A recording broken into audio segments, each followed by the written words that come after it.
Good morning विद्यार्थी मित्रों। आज हम कक्षा 10 विषय हिंदी में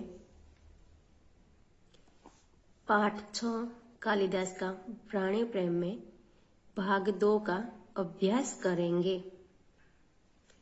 पहले भाग में हमने देखा था कि कालिदास जी जो है वह एक घायल हिरण शावक को देखते हैं और उन्हें सांत्वना देते हैं और मल्लिका के घर लाते हैं और उनकी देखभाल करते हैं।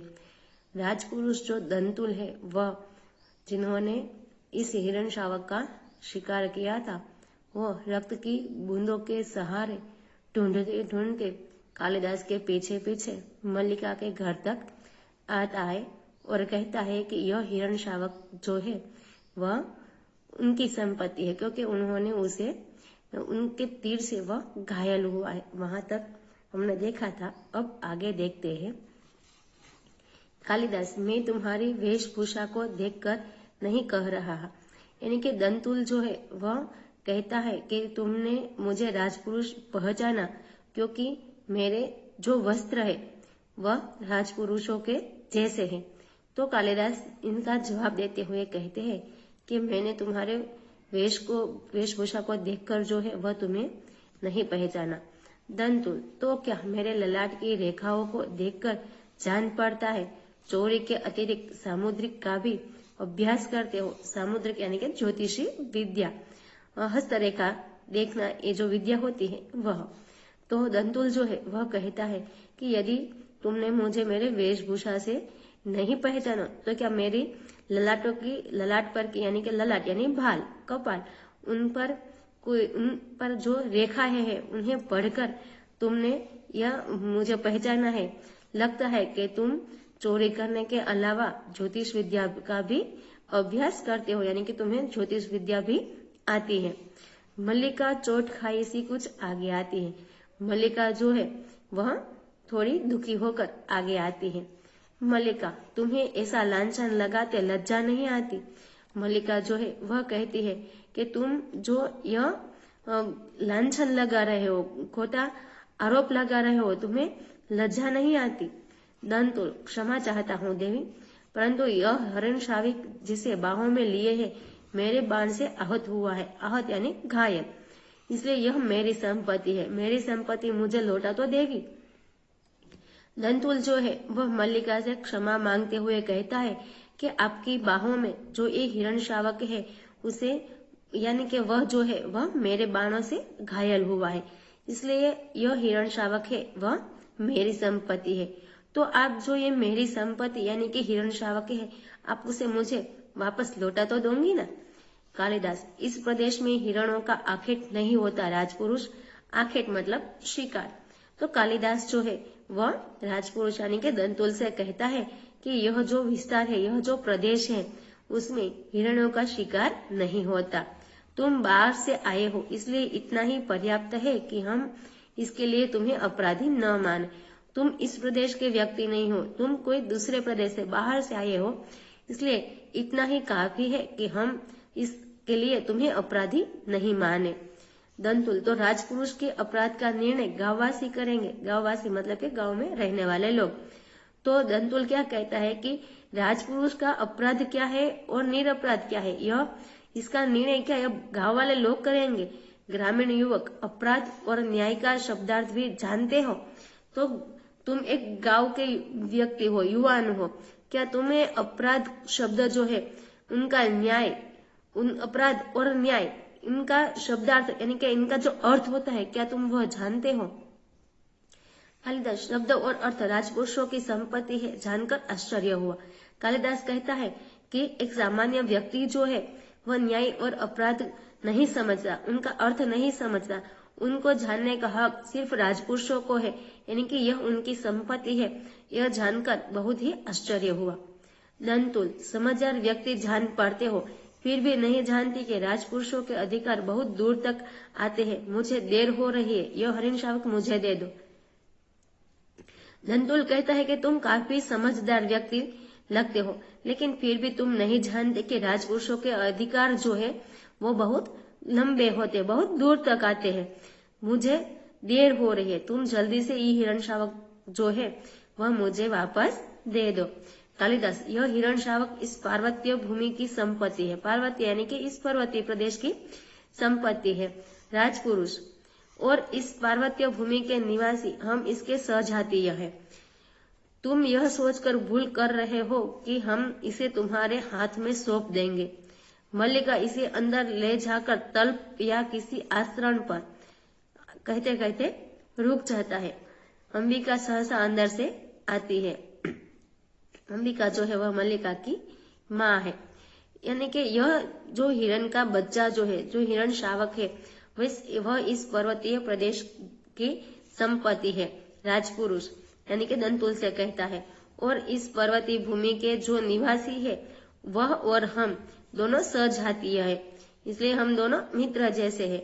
इसलिए तुम यह सोचकर भूल कर रहे हो कि हम तुम्हारे हाथों में इसे दे देंगे।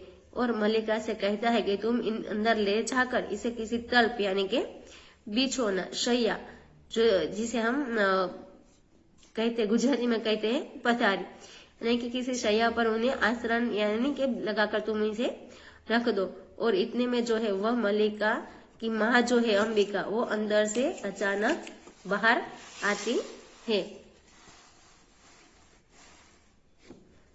अंबिका, इस घर के तल्प और आश्रय हिरण शावकों के लिए नहीं है। अंबिका जो है वह हिरण को जो है उन्हें उनके हिरण शावक जो है उनके अंदर ले जाकर बिछोने पर रखने से मना करती है। कहती है कि वह हिरण शावकों के लिए नहीं है।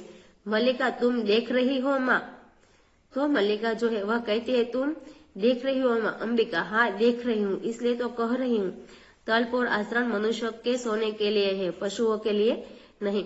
तो है कि मल्लिका जो है उनका कहने का अर्थ है कि तुम देख रही हो कि हिरण शावक कैसे घायल है, लेकिन उनकी माँ जो है वह कहती है कि हाँ मैं सब देख रही हूँ, इसलिए ही कहती हूँ कि तल्प यानी कि शैया और आश्रय जैसे बिछोने जैसी चीजें जो है वह मनुष्य के सोने के लिए है, पशुओं के लिए नहीं है।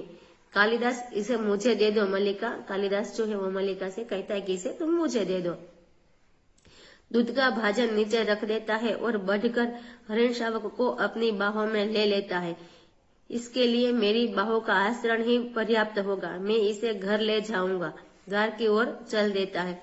तो दूध का पात्र जो कालिदास के हाथ में था उसे वह नीचे रख देता है और आगे बढ़कर मल्लिका की बाहों में से हिरण शावक को अपनी बाहों में ले लेता है और कहता है कि इसके लिए तो मेरी बाहों का आश्रय ही काफी होगा, पर्याप्त होगा, मतलब काफी होगा। मैं इसे घर ले जाऊंगा, यानी कि मैं इसे अपने घर ले जाऊंगा। और द्वार की ओर वह फिर चल पड़ता है।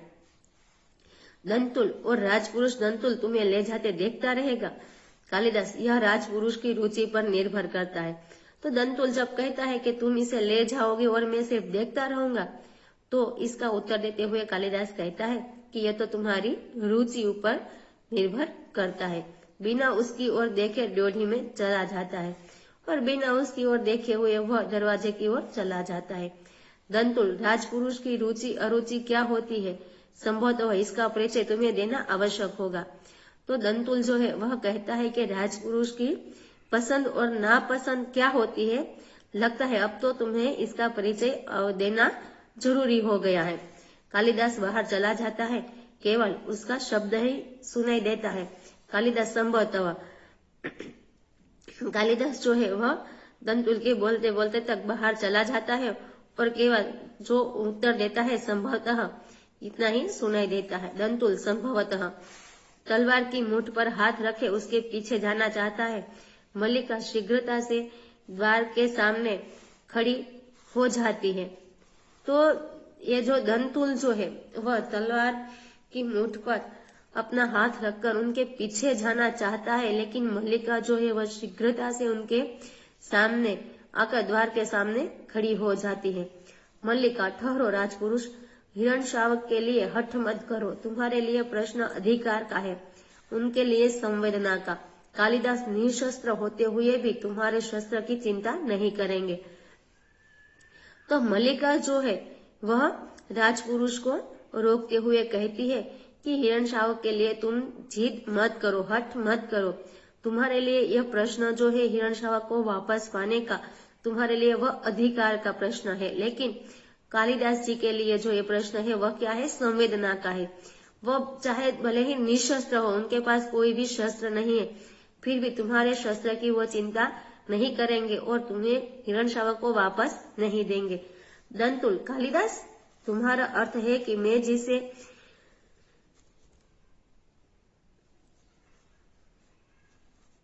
तुम्हारा अर्थ है कि मैं जिनसे हिरणश्रावक के लिए तर्क कर रहा था वे कालिदास है। तो दंतुल जो है वह कहते हैं, कालिदास कि तुम्हारा अर्थ क्या है कि मैं जिनसे अभी तक हिरणश्रावक के लिए तर्क कर रहा था, क्या वह कालिदास है? मल्लिका, हाँ, परंतु तुम यह कैसे जानते हो कि कालिदास कवि है? तो मल्लिका कहती है कि हाँ, तुम जिसे तर्क कर रहे थे वो कालिदास ही थे, लेकिन तुम ये कैसे जानते हो कि कालिदास जो है वह कवि है? दंतुल, कैसे जानता हूँ? उज्जैन की राज्यसभा का प्रत्येक व्यक्ति ऋतुसंहार के लिए लेखक कवि कालिदास को जानता है। तो दंतुल कहता है कि मैं कैसे जानता हूँ? सिर्फ मैं ही नहीं, लेकिन उज्जैनी की राज्यसभा का प्रत्येक व्यक्ति जो है वह ऋतुसंहार के लेखक कवि कालिदास को जानता है। मल्लिका, उज्जैनी की राज्यसभा का प्रत्येक व्यक्ति उन्हें जानता है। दंतुल, सम्राट ने स्वयं ऋतुसंहार पढ़ा और उसकी प्रशंसा की है, इसलिए आज उज्जैनी का राज्य ऋतुसंहार के लेखक का सम्मान करना और उन्हें राजकवि का सम्मान देना चाहता है। आचार्य वररुचि इसी उद्देश्य से उज्जैनी से यहाँ आए हैं। तो दंतुल जो है वह कहता है कि सम्राट यानी कि महाराज ने स्वयं जो है इस ऋतुसंहार को पढ़ा है और उनकी तारीफ की है, इसलिए उज्जैन का राज्य ऋतुसंहार के लेखक यानी कि कालिदास जी का सम्मान करना चाहता है और उन्हें राजकवि का सम्मान देना चाहता है। और आचार्य जो वररुचि यहाँ आए हैं इस प्रदेश में, वह इसीलिए आए हैं कि उन्हें उज्जैनी से जो है वह इस उद्देश्य से यहाँ आए हैं कि इनके जो कवि हैं यानी कि कालिदास जी जो है उन्हें यह सम्मान देने के लिए और राजकवि का सम्मान देना चाहते हैं, इस बाबत में बात करने के लिए ही यहाँ आए हैं।